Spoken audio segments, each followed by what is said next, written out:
Welcome to వర్ణ audio stories. నిన్ను కోరి a pure love romantic story. ఈ స్టోరీని రచించిన వారు వర్ణ, అలాగే మీకు వినిపిస్తోంది సరిత. ఉంటానని ఆనాడే చెప్పావు కదా మిర్చి బేబీ, మర్చిపోయావని గుర్తు చేస్తున్నా. ఈ గౌరీశంకర్ మాటంటే మాటే, తేడా పాడ ఎవ్వరాలు ఉండవు నా కాడ. మర్చిపోకు, మర్చిపోను, ఎప్పటికీ నాదానివే, ఎన్నటికీ నా చెంతనే ఉంటావు కడ వరకు. ఇప్పటికీ క్యారేజ్ పంపు, ఈ హడావిడి అయిపోయాక అంతా నీతోనే ఉంటా. సరేనా మిర్చి బేబీ అంటూ అభిమానంగా చెప్తున్నాడు. అంత ఖచ్చితంగా బల్ల గుద్దినట్టు వినిపిస్తున్న గౌరీ మాటలకు రాధిక భారంగా కళ్ళు మూసుకుంది. రాధిక బుర్ర గిర్రున తిరుగుతుంది గౌరీ మాటలకి. మీకు క్యారేజ్ పెట్టి పంపిస్తానండి అంది గౌరీతో. తిరుగుతున్న తలని అడ్డంగా చేత్తో పట్టుకుంటూ ఫోన్ కట్ చేసింది. ఫోన్ పక్కన పెట్టింది, క్యారేజ్ పెట్టడం మొదలుపెట్టింది. కాని బుర్రలో ఆలోచనలను అణిచి పెట్టలేకపోతుంది. నీ పనితో మాకు సంబంధం లేదు అన్నట్టు అవి పరిగెడుతూనే ఉన్నాయి. పరిగెడుతున్న ఆలోచనలకు కళ్ళెం వేయలేక క్యారేజ్ కట్టి నాగరాజుకి అందించింది. కట్టిన క్యారేజ్ వెళ్లిపోగానే బరువుగా పడుతున్న అడుగులతోనే లక్ష్మికి భోజనం అందించింది. రంగుల రాట్నంలా కళ్ల ముందు తిరుగుతున్న సన్నివేశాలను కంటతడితో చూసుకుంటూ తిరుగుతున్న తలకి మందుగా కాఫీ కలుపుకొని తన గదికి వెళ్లిపోయింది. ఉదయం సాయంత్రం తండ్రితో కలిసి తాగే కాఫీ ఒంటరిగా తాగుతుంటే రుచించడం లేదు. మందుకి రుచి అవసరమా అన్నట్టు కప్పు కాఫీ గొంతులో పోసుకుంది. మీ మాట తీరు, అందులోని లోతు నాకస్సలు అర్థం కావడం లేదు. మాట ఇవ్వలేదు, ఇచ్చేలా చేశారు. ఇచ్చిన మాట విలువ కాలిపోతున్న నా జీవితం. మనిషి విలువ, మనసు విలువ తెలియని మీరు అందుకు వ్యతిరేకంగా ఎలా మాట్లాడుతున్నారు? మీరు నన్ను ఉద్ధరించడం లేదు, నా అవసరాన్ని ఆయుధంగా మార్చి నన్ను తగలబెట్టేస్తున్నారు. తగలబెడుతూనే తెగిపోని బంధం కడవరకు అని ఎలా చెప్తున్నారు? గౌరీ పట్ల ఉన్న అసహ్యం అంతరంగంలో అలజడి సృష్టిస్తూ పరిపరి ప్రశ్నలతో మనసంతా గందరగోళంగా మారిపోయింది. కాఫీ మందు పనిచేయలేదు, కాని ఆలోచనలతో అలసిపోయిన బుర్ర విశ్రాంతి కోరుతుంది. వెక్కిరిస్తున్నట్టు కనిపిస్తున్న గౌరీ గదిలో కంపరంగా అనిపిస్తున్న గౌరీ మంచం మీద పడుకోనివ్వని ఆమె అభిమానం నేలను చేరింది. మంతనాలు పూర్తయి సుష్టిగా భోంచేసి అందరూ హాల్లో కూర్చున్నారు. కేశవరావు గారు, మీరింక నిశ్చింతగా ఉండండి. మాట అంటే మాటే, కాంట్రాక్ట్ ఇంకా మీదే అని పద్ధతిగా కూర్చొని వినమ్రంగా వివరిస్తున్నారు. అడ్డదారిలో కాంట్రాక్ట్ అందుకోవాలని అనుకుంటున్న కేశవ్ గారికి అది అందించడానికి వచ్చిన మధ్యవర్తులు నలుగురు. కేశవ్ గారు ముందు నవ్వుతూ కూర్చున్నారు. కాంట్రాక్టు గురించిన చర్చలు ముగిసి చేతికి అందబోతున్న డబ్బులు తలుచుకుంటూ పొంగిపోతున్నారు. కేశవ్ గారి తదుపరి వారసుడు పాండు ఆయనతో పాటు కూర్చోగా వారికి మరొక పక్క ఉన్న సోఫాలో ప్రవల్లిక కూర్చుంది. ఇంతలోనే రాబోతున్న మాటలు తలుచుకుంటూ ఇవ్వబోతున్న కమిషన్ పట్టుకొచ్చారు కాత్యాయని. నీ చేత్తోనే వారికివ్వు కాత్యాయని అని భర్త సెంటిమెంట్ పండిస్తుండగా మురిసిపోతూ మధ్యవర్తులకి కమిషన్ అందించింది. ఇద్దరూ లేచి అందుకున్న ఆ బ్యాగ్ని చూసుకుంటూ నలుగురి ముఖాలు కలకలలాడిపోతున్నాయి. ఇంక మేం బయలుదేరుతాం కేశవరావు గారు అని మెరిసిపోతున్న కళ్లతో చెప్తూ ముందుకు కదులుతారు మధ్యవర్తులు. వారితో పాటు కదులుతుంది ప్రవల్లిక కూడా. ఇదిగో పిఏ పిల్ల, నువ్వు వాళ్లతో పాటు పోమాక, లోనికిరా అని ఆదేశించినట్టే చెప్తుంది కాత్యాయని. ఆదేశమైన అభిమానమైన తప్పదు అన్నట్టు తలాడిస్తుంది ప్రవల్లిక. ముందుకు వెళ్తున్న ప్రవల్లికని వెనుక నుంచి వంకర చూపులు చూస్తున్నాడు పాండు. తండ్రి తాకిన అమ్మాయని తెలిసినా కళ్ల ముందు కనిపిస్తున్న ఆడతనాన్ని కొలతలతో అంచనా వేస్తున్నాడు పాండు. మగబుద్ధి ఊరికే ఉండనివ్వదు కదా. మధ్యవర్తుల్ని పంపించి తిరిగి లోపలికి వస్తారు. తండ్రిని ఒంటరిగా వదిలి పాండు తన గదికి వెళ్లిపోతాడు. ఇక పని అంతా పూర్తయినట్టే కదా ప్రవళిక అని ప్రశాంతంగా అడుగుతూ సోఫాలో కూర్చుంటాడు కేశవ. ఇక్కడ పనంతా పూర్తయింది సార్. రేపు ఆఫ్టర్నూన్ కల్లా బిడ్ కలెక్టర్ గారికి హ్యాండ్ ఓవర్ చేయాలి సార్. ఈరోజు నేను బయలుదేరితే రేపు అక్కడ అందిస్తాను అని మనశ్శాంతి లేని మనసుని చిక్కబట్టుకొని చెప్తుంది. రాత్రికి ఉండకుండా వెళ్లిపోవాలని ప్రవళిక ఆలోచన. వెళ్తాను అని చెప్తున్న ప్రవళికని నవ్వుతూ చూస్తున్నాడు కేశవ. ఇబ్బంది పడకు ప్రవళిక, నువ్వు ఇబ్బంది పడితే నాకు నచ్చదు. ఇప్పుడు వెళ్ళి విశ్రాంతి తీసుకో, సాయంత్రం బయలుదేరదు గాని. నేను 2 రోజులాగి వస్తాను అని మాటలతో సంబంధం లేని కామం కళ్లతో పలికిస్తున్నాడు కేశవ. జీవితం నాది, అవసరం ఆయనది, అధికారంలో ఉన్నారు, భరించక తప్పదు అని నిట్టూరుస్తుంది ప్రవళిక. మీ సార్ అంతే, ఎవరన్నా నచ్చితే నెత్తిమీద పెట్టుకుంటారు అని భర్త గురించి గొప్పలు చెప్తుంది కాత్యాయని. ఆవిడ చెప్పింది చూసి ప్రవళిక నొసలు ముడిపడ్డాయి. నీ మొగుడు పోయాడంట కదా, మీ సార్ చెప్పారు, అందుకే కుంకుమ లేకుండా ఇస్తున్నా అని ప్రవళికతో అంటూ పక్కనే ఉన్న పనమ్మాయి వైపు చూసింది. స్టీల్ పళ్ళెంలో పెట్టి తెచ్చిన ఒక మాదిరి పట్టుచీర, 500 రూపాయల కట్ట, కొన్ని పళ్ళు పనమ్మాయి అందిస్తుంది. అది ఏమనుకొని తీసుకోవాలో అర్థం కాక కేశవ్ గారిని చూస్తుంది ప్రవళిక. నా భార్య చెయ్యి మనసు చాలా పెద్దవి, తను నిన్ను ఇష్టపడి ఇస్తుంది, తీసుకో, మోమాట పడకు అని ఆత్మీయంగా పలుకుతున్నాడు కేశవ. అర్ధనారీశ్వరుడు అంటే విన్నాను, కానీ ఇప్పుడు చూస్తున్నాను అని విరక్తిగా లోపల నిట్టూరుస్తూ పనమ్మాయి చేతి నుంచి తన స్థాయిని అందుకుంటుంది ప్రవళిక. ఇదిగో పిఏ పిల్ల, అటూ ఇటూ కాని వయసులో మొగుడు దూరమయ్యాడు, రంగు పొంగు చక్కగా ఉండి కంటి కాంతున్నావు, ఏ కన్ను నీ మీద పడకుండా కాస్త జాగ్రత్తగా ఉండు. ఎవరితోనన్నా ఇబ్బంది అయితే మీ సార్తో చెప్పు, అన్నీ మీ సార్ చూసుకుంటారు. మీ సార్ వెనకాలే ఉండి పని మీద శ్రద్ధ పెట్టు, మిగతాదంతా మీ సార్ చూసుకుంటారు అని అభిమానంగా జాగ్రత్తలు చెప్తూనే నవ్వుతుంది కాత్యాయని. గాయానికి కారం వదితే ఎలా ఉంటుందో ప్రవళికకి ప్రత్యక్షంగా తెలుస్తోంది. తన ఎదురుగా నిలబడిన భార్యాభర్తలనిద్దరినీ చూస్తూ సరిసమానులు అని తలుస్తూ తలాడించి వెళ్లిపోతుంది ప్రవళిక. సగం దూరం వెళ్ళాక కారు ఆపి కిందకి దిగుతుంది.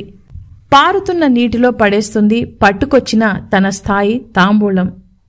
పైకి ఏడవలేని తన స్థాయి బాధకి కాసేపు అక్కడే ఉండిపోతుంది. ఎప్పటికీ తీరని తన బాధని తలుచుకుంటూ తిరిగి తోట బంగ్లాకి బయలుదేరుతుంది ప్రవళిక. అలసి బాణుడు అస్తమిస్తున్న వేళ కాళ్ళు చేతులు కట్టి తెచ్చి పడేస్తారు గౌరీ చెప్పిన వాళ్ళిద్దరినీ ఫణీంద్ర. ఎడాపెడా ఆ ఇద్దరి చెంపలు పగలగొట్టేస్తున్నాడు గౌరీ తనకు వస్తున్న కోపానికి. అన్నయ్య ఒక్కసారి వదిలై, ఇంకెప్పుడు ఇలా చెయ్యవన్నా అంటూ ప్రాధేయపడుతున్నారు వాళ్ళు. వీళ్లతో ఇట్టా కాదు, ఆ చండ్రకోలిటివ్వరా అంటాడు గౌరీ ఆవేశంగా. గౌరీ చెయ్యి చాపిన క్షణంలోనే అతడి చేతిలో చండ్రకోలు ఉంటుంది. అన్న వద్దన్నా వద్దన్నా అని అరుస్తూ భయపడుతున్నారు వాళ్ళు. చేసిన తప్పు తెలుసుకొని క్షమించమన్న మాట నోటి వెంట రాలేదు. ఈసారికి వదిలేయమని అడుక్కుంటున్నారు. ఏదవ నా కొడుకుల్లారా అని కంచు కంఠంతో అరుస్తున్నాడు. చండ్రకోలుతో ఒళ్ళు చీల్చడానికి ఎదురుగా ఉన్న గౌరీని చూస్తూ వణికిపోతూ కాళ్ల మీద పడిపోతారు వాళ్ళిద్దరూ. గౌరీకి ఏమాత్రం కనికరం కలగలేదు వాళ్ళిద్దరి మీద. అప్పనంగా మోసం చేసి దండుకున్న రైతుల కష్టం కళ్ళు పాకలకి సారాయి కొట్లకి ధారపోస్తుంటే చూస్తూ ఊరుకోలేడు గౌరీ. ఒక్కసారిగా విదిలించిన చండ్రకోలు వాళ్ళిద్దరి మీద జలిపించాడు. సర్రమంటున్న ఆ నొప్పికి వదిలేయమని మొత్తుకుంటున్నారు. బావా, ఈ అడ్డగాడిదలను కొట్టి నీ చెయ్యెందుకు కష్టపెట్టడం, నాకివ్వు, నా ఫ్రస్ట్రేషన్కి పని పెడతా అని మరో మాటకి అవకాశం ఇవ్వకుండా గౌరీ దగ్గర్నుంచి చండ్రకోలు తీసుకుంటాడు చిన్న. మారు మాట్లాడకుండా చిన్న కోసం వదిలేస్తాడు గౌరీ. నీకు బుద్ధుందా? నీ వయసెంత? అసలు ఆడపిల్లవేనా? అమ్మవి అన్న ఆలోచన ఉందా?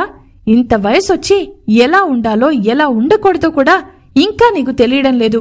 నీకు నోటితో చెప్తే అర్థం కాదే, నీకిలాగే చెప్పాలి, ఇలా చేస్తేనే అర్థమవుతుంది అని కోపంతో ఊగిపోతూ ఎదురుగా ఉన్న ఇద్దరిని బాధేస్తున్నాడు. ఆడపిల్లని అన్నట్టు అరుస్తున్న చిన్న మాటలు అర్థం కావడం లేదు. కాని ఒంటి మీద పడుతున్న దెబ్బలకి కుయ్యో మొర్రో అంటున్నారు ఇద్దరు. తన అక్క వలన వచ్చిన ఫ్రస్ట్రేషన్ తన బావ పరాకాష్ఠకు చేర్చగా దొరికిన ఇద్దరిని బాధేస్తూ తన అక్కని తిడుతూ తనని తాను సంతృప్తిపరుచుకుంటున్నాడు చిన్న. పని చేసుకుంటున్న గౌరీ ఒంటికి పట్టిన చెమటతో వచ్చిన చిన్నాకి మంచినీళ్ల గ్లాస్ తాగమని ముందు పెడతాడు. నీళ్లు తాగినా తిరిగి ఫ్రస్ట్రేషన్తో తీరుబడిగా తన బావని చూస్తున్నాడు. ఇప్పుడు సంతోషమా అంటూ తనకి తెలుస్తున్న భావంతో ప్రశ్నిస్తాడు. పర్వాలేదు అంటూ నిట్టూరుస్తున్నాడు. తోట బంగ్లాలో ఎవరు దిగారు? ఆ ఎదవల్ని అక్కడ్నుంచి పట్టుకొచ్చారు అని చిన్నాకు తెలుసోనేమోనని అడుగుతున్నాడు. ఏదో కాంట్రాక్టు గురించి ఆ కేశవ్ గాడింటికి పాటి వాళ్ళిద్దరూ వేరే బ్రోకర్లు ఒక ఇద్దరు వచ్చి వెళ్లారు. ఆ పని మీదే నిన్న వచ్చినట్టుంది. వాడి పిఏ ప్రవళిక తోట బంగ్లాలో ఉంది. ఆవిడ పద్ధతి నాకేం నచ్చడం లేదు అని అంటూ అసహ్యంగా ముఖం పెడతాడు చిన్న. చిన్న ముఖంలోని ఆ ఫీలింగ్కి గౌరీ విసుగ్గా చూస్తున్నాడు. నీకు నచ్చాల్సిన అవసరం లేదు. లోతు తెలియకుండా మనం మాట్లాడకూడదు.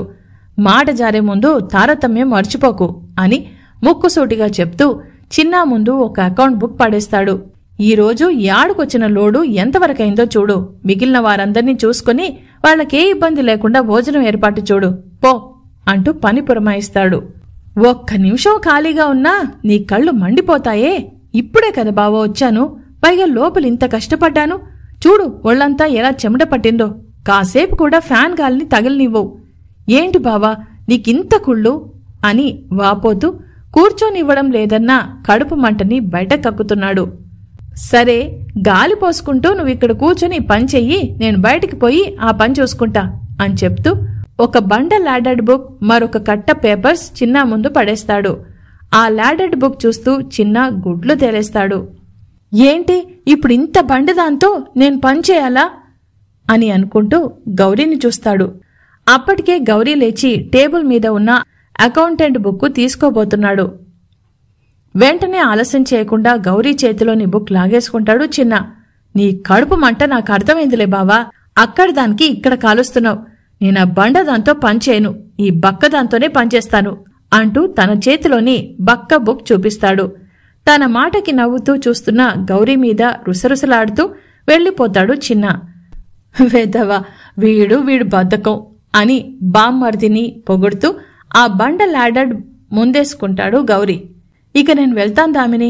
వచ్చి చాలాసేపైంది. పిల్లలు ఆకలితో ఎదురు చూస్తూ ఉంటారు.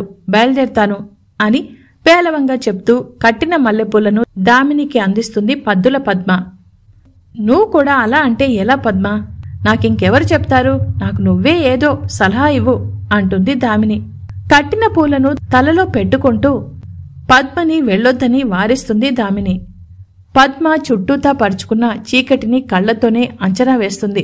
రావడమైతే ఎప్పట్లానే సందకాడే వచ్చింది కాని ఎంతకీ తెగని చర్చలతో చీకటి పడిపోయింది. పర్వాలేదు, ఇంకాసేపుండి ఏదో ఒకటి తీసుకుని వెళ్దాం. ఇంతసేపు కూర్చుని ఒట్టి చేతులతో వెళ్లడమా అని ఆలోచిస్తూ పద్మ మళ్లీ దామిని పక్కన కూర్చుంటుంది. భుజాలు దాటి కిందకు వచ్చిన మల్లెపూలను గట్టిగా వాసన పీలుస్తూ అనుభూతి చెందుతుంది దామిని. ఈ దామినికి మొగుడు పక్కన లేకపోయినా సరే ఎప్పుడు ఒంటి నిండా నగలు, ఒంటి మీద బరువైన పట్టుచీరలు, తల నిండుగా 2 పూటల పువ్వులు ఉండి తీరాలి. ఏంటో దీని పిచ్చి నాకు అర్థం కావడం లేదు అని మనసులోనే తిట్టుకుంటూ వెర్రిగా దామినిని చూస్తుంది. ఏంటే నా అందానికి దిష్టి పెడుతున్నావా అని కినుకుగా అంటుంది దామిని. చూడ్టానికి 2 కళ్ళు సరిపోవడం లేదు. అంత అందంగా ఉన్నావు. నిజంగా దిష్టి పెట్టే అంత అందగత్తెవేనే అని ముందరి కాళ్లకు బంధాలు వేస్తూ వంకరగా పొగుడుతుంది. పిల్లలకి ఏమీ పెట్టి రాలేదని మనసు పీక్తోంది. కాని నిన్ను వదిలేసి పోవాలంటే కాళ్ళు కదలడం లేదు. ఏం చేను అని నీరసంగా అంటూ ముఖం వెళ్లాడేస్తుంది పద్మ. ఇదిగో ఇలా ఏడవకు. ఇంట్లో ఆవిడగారు డబ్బాల నిండా వండి పెట్టారు. పోతూ పోతూ పట్టుకపో. ముందు నాకు ఆ దరిద్రాన్ని వదిలించుకునే దారేమన్నా ఉందేమో ఆలోచించవే అని పద్మకి తాయిలం ఆశ చూపిస్తూ సలహా కోరుకుంటుంది. తాయిలం వస్తుందన్న సంతోషంలో తటాలున బుర్ర వెలిగింది పద్మకి. దామిని, నీకో మాట చెప్తా. ఇది ఖచ్చితంగా పనిచేస్తుంది. ఇలా చేసి చూడు అంటూ బ్రహ్మరహస్యం చెప్తున్నంత బిల్డప్ ఇస్తుంది పద్మ. అంత విలువైన మాట ఏమిటా అని ఆసక్తిగా చూస్తుంది దామిని. మీ అన్నయ్యని, మీ తమ్ముడిని నమ్ముకుంటే నీ పనవదు. ఒక్కళ్ళు గౌరీ అన్న ముందు నోరు కూడా తెరవలేరు. ఇంకొకళ్ళు నోరు తెరిచి తెలిసింది ఏదీ నీకు చెప్పరు. పద్మ మాటల్లోని నిజానికి అసహనానికి నిట్టూరుస్తుంది దామిని.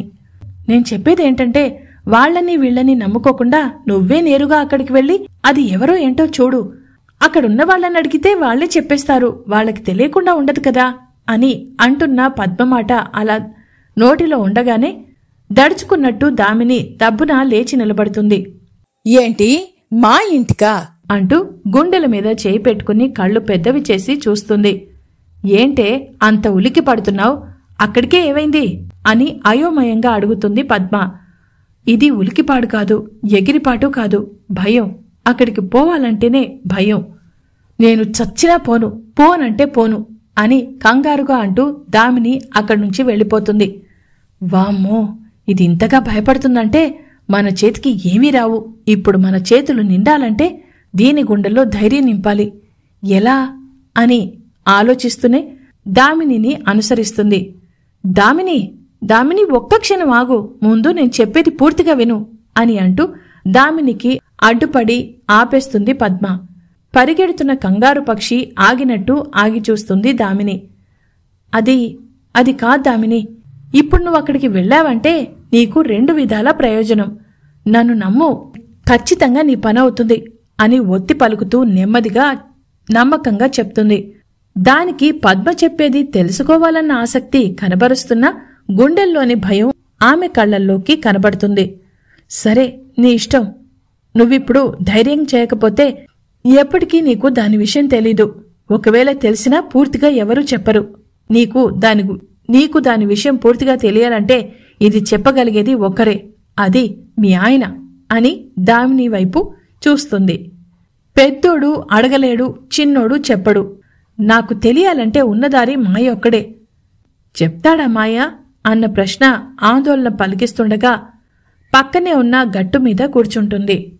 హమ్మయ్యా, ఇది కూర్చుంది, ఇక మన పని అయినట్టే, ఇప్పుడు చేతుల నిండుగా మోసుకోవచ్చు అని లోపలే సంబరపడిపోతుంది పద్మ. దామిని, నా మాట విని నువ్వక్కడికి వెళ్ళు. మహా అయితే ఏమవుతుంది? గౌరీ అన్న ఒక మాట అంటాడు, అంతే కదా, అంటే పడు. కాని ముందు నీకు విషయం తెలుస్తుంది కదా. మీ ఆయనంటే ప్రాణం అంటావు, మరి ఎవరో మీ ఆయన్ని తనుకుపోతున్నారంటే ఈ మాత్రం ధైర్యం చేయలేవా అని దామినిని దెప్పి పొడుస్తూనే ధైర్యాన్ని నూరిపోస్తుంది పద్మ. నువ్వెళ్ళావంటే ఒకట అమ్మాయిని నువ్వే చూడొచ్చు, రెండోది నువ్వు అక్కడి దాకా వెళ్లినందుకు నీకు దాని గురించి తెలియకపోయినా మీ ఆయన ఇంటికొచ్చి విషయం చెప్తాడు. ఇలా నీకు 2 విధాలుగా ప్రయోజనమే.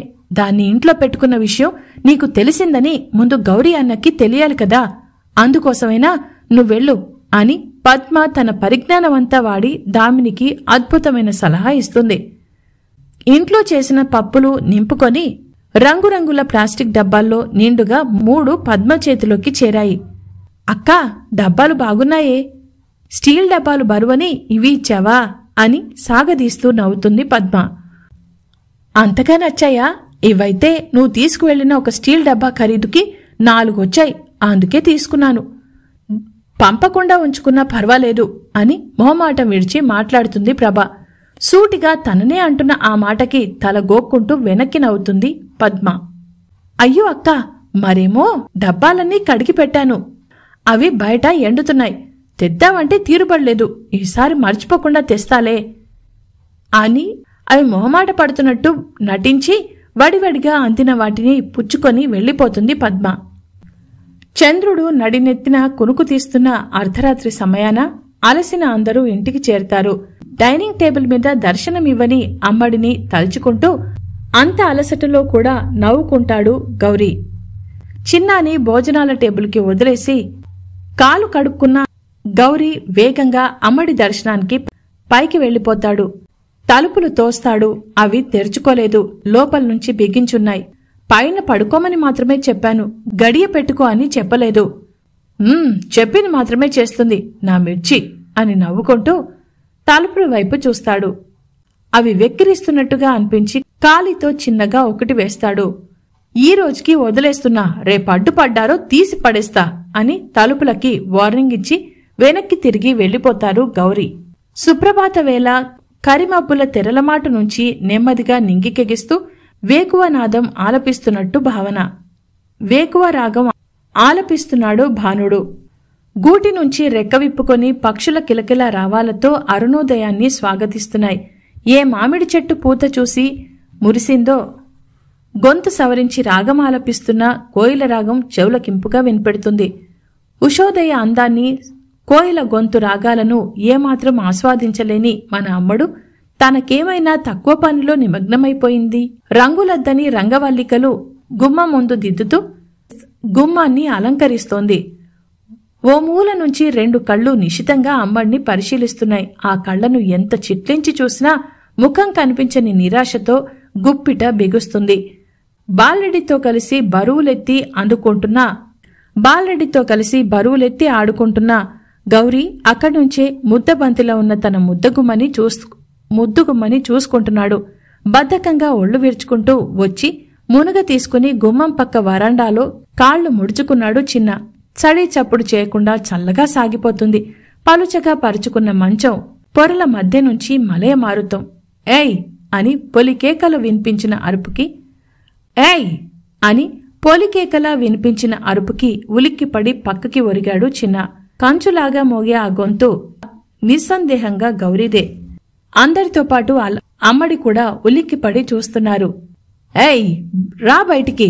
గౌరీ అరిచిన అరుపుకి పిల్లల కారు పక్కన నక్కిన దామిని అడుగులో అడుగు వేసుకుంటూ కారు ముందుకు వచ్చి నిలబడుతుంది.